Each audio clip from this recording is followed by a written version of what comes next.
আল্লাহর কাছে ক্ষমা চাও, দুনিয়াটা কিছুই না রে যুবক। ওই কবরে যাওয়ার পরে গুনাহগারের কবরের দুই পার্শ্বের মাটির চাপ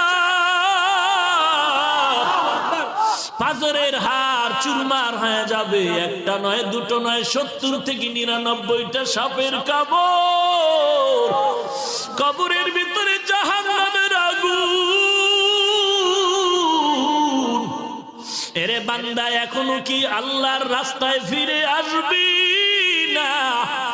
আল্লাহ দেখায় দেয় দুনিয়ার বিল্ডিং এর আগুনে কত যুবকের লাশ, আর চিৎকারের আওয়াজ, বাঁচাও বাঁচাও।